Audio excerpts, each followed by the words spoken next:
کی، نیز ان کے آبا و اجداد و ان کے اولاد و ان کے بھائی بندوں میں سے بہتوں کو ہم نے نوازا، انہیں اپنی خدمت کے لیے چن لیا اور سیدھے راستے کی طرف ان کی رہنمائی کی۔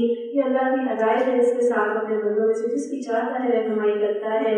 لیکن اگر کہیں ان لوگوں نے شرک کیا ہوتا تو ان کا سہارا دیا کرایا غارت ہو جاتا۔ وہ لوگ جن کو ہم نے کتاب اور حکم اور نبوت عطا کی تھی، اگر یہ لوگ اس کو ماننے سے انکار کرتے ہیں تو پرواہ نہیں، ہم نے کچھ اور لوگوں کو یہ نعمت سونپ دی ہے جو اس کے منکر نہیں ہیں۔ اے محمد صلی اللہ علیہ وسلم، وہی لوگ اللہ کی طرف سے ہدایت یافتہ تھے، انہیں کے راستے پر تم چلو اور کہہ دیجیے کہ میں اس کام کا تم سے کسی اجر کا طالب نہیں، یہ تو ایک عام نصیحت ہے تمام دنیا والوں کے لیے۔ ان لوگوں نے اللہ کا بہت غلط اندازہ لگایا اور کہا کہ اللہ نے کسی بشر کو کچھ نازل نہیں کیا۔ ان سے پوچھو کہ وہ کتاب جسے موسیٰ علیہ السلام لائے تھے، جو تمام انسانوں کے لیے روشنی اور ہدایت تھی، جسے تم پارا پارا کر کے رکھتے ہو، کچھ دکھاتے ہو، بہت کچھ چھپا جاتے ہو، جس کے ذریعے سے تم کو علم دیا گیا جو نہ تمہیں حاصل تھا نہ تمہارے باپ دادا کو، آخر اس کا نازل کرنے والا کون تھا؟ بس اتنا کہہ دیجیے کہ اللہ، پھر انہیں اپنی دلی بازوں سے کھیلنے کے لیے چھوڑ دیجیے۔ اسی کتاب کی طرح یہ ایک کتاب ہے جسے ہم نے نازل کیا، بڑی خیر و برکت والی، اس چیز کی تصدیق کرتی ہے جس سے پہلے آئی تھی، اور اس لیے نازل کی گئی جس کے ذریعے سے تم بچوں کے اس مرکز اور اس کے اطراف میں رہنے والوں کو متوجہ کر دو۔ جو لوگ آخرت کو مانتے ہیں اور اس کتاب پر ایمان لاتے ہیں، ان کا حال یہ ہے کہ اپنی نمازوں کی پابندی کرتے ہیں۔ اس شخص سے بڑا ظالم کون ہوگا جو اللہ پر جھوٹا بہتان کرے یا کہے کہ مجھ پر وحی آئی ہے جہاں اس پر کوئی وحی نازل نہ کی گئی ہو، یا جو اللہ کی نازل کردہ چیز کے مقابلے میں کہے کہ میں بھی ایسی چیز نازل کر کے دکھا دوں گا۔ کاش تم ظالموں کو اس حال میں دیکھ سکو جب وہ سکرات موت میں ڈبکیاں کھا رہے ہوتے ہیں اور فرشتے ہاتھ بڑھا بڑھا کر کہہ رہے ہوتے ہیں لو نکالو اپنی جان، آج تمہیں ان باتوں کی پاداش میں ضرورت کا عذاب دیا جائے گا جو تم اللہ پر تہمت رکھ کر ناحق بتا کرتے تھے اور اس کی آیات کے مقابلے میں سرکشی دکھاتے تھے۔ اللہ فرمائے گا وہ اب تم ویسے ہی تنہا ہمارے سامنے حاضر ہو گئے جیسا ہم نے تمہیں پہلی مرتبہ اکیلا پیدا کیا تھا۔ جو کچھ ہم نے تمہیں دنیا میں دیا تھا وہ سب تم پیچھے چھوڑائے ہو، اور اب ہم تمہارے ساتھ تمہاری سفارشوں کو نہیں دیکھتے جن کے بارے میں تم سمجھتے تھے کہ تمہارے کام بنانے میں ان کا بھی کچھ حصہ ہے۔ تمہارے آپس کے سارے رابطے ٹوٹ گئے اور وہ سب تم سے گم ہو گئے جن پر تم زور رکھتے تھے۔ دانے اور مٹی کو کھانے والا اللہ ہے، وہ زندہ کو مردہ سے نکالتا ہے اور وہی مردہ کو زندہ سے خارج کرتا ہے۔ یہ سارے کام کو کرنے والا اللہ ہے۔ پھر تم کدھر بہتے چلے جا رہے ہو؟ پردہ شب کو چاک کر کے وہی صبح نکالتا ہے، اسی نے رات کو سکون کا وقت بنایا، اسی نے چاند اور سورج کے طلوع و غروب کا حساب مقرر کیا۔ یہ سب اسی زبردست قدرت اور علم رکھنے والے کے ٹھہرائے ہوئے اندازے ہیں، اور وہی ہے جس نے تمہارے لیے تاروں کو صحرا اور سمندر کی تاریکیوں میں راستہ معلوم کرنے کا ذریعہ بنایا۔ دیکھو ہم نے نشانیاں کھول کر بیان کر دی ہیں ان لوگوں کے لیے جو علم رکھتے ہیں۔ وہی ہے جس نے ایک متنفس سے تم کو پیدا کیا، پھر ہر ایک کے لیے جائے قرار ہے اور ایک اس کے سونپے جانے کی جگہ۔ یہ نشانیاں ہم نے واضح کر دی ہیں ان لوگوں کے لیے جو سمجھ بوجھ رکھتے ہیں۔ اور وہی ہے جس نے آسمان سے پانی برسایا، پھر اس کے ذریعے سے ہر قسم کی نباتات اگائی، پھر اس سے ہرے ہرے کھیت اور درخت پیدا کیے، پھر ان سے تہ بتہ چڑھے ہوئے دانے نکالے، کھجور کے شاخوں سے پھلوں کے گچھے کے گچھے پیدا کیے جو بوجھ کے مارے جھکے پڑتے ہیں، اور انگور اور زیتون اور انار کے باغ لگائے جن کے پھل ایک دوسرے سے ملتے جلتے بھی ہیں، اور جن کے پکنے کی کیفیت ذرا غور کی نظر سے دیکھو۔ ان چیزوں میں نشانیاں ہم لوگوں کی جو ایمان لاتے ہیں۔ اس پر بھی لوگوں نے جنوں کو اللہ کا شریک ٹھہرا دیا، حالانکہ وہ ان کا خالق ہے، اور بے جانے بوجھے اس کے لیے بیٹے اور بیٹیاں تصدیق کر دی، حالانکہ وہ پاک اور بالا برتر ہے ان باتوں سے جو یہ لوگ کرتے ہیں۔ اور تو آسمان و زمین کا موجود ہے، اس کا کوئی بیٹا کیسے ہو سکتا ہے جبکہ اس کی کوئی شریک زندگی ہی نہیں۔ اس نے ہر چیز کو پیدا کیا اور ہر چیز کا علم رکھتا ہے۔ یہ ہے اللہ تمہارا رب، کوئی خدا اس کے سوا نہیں، ہر چیز کا خالق ہے، لہٰذا تم اسی کی بندگی کرو، وہ ہر چیز کا کفیل ہے۔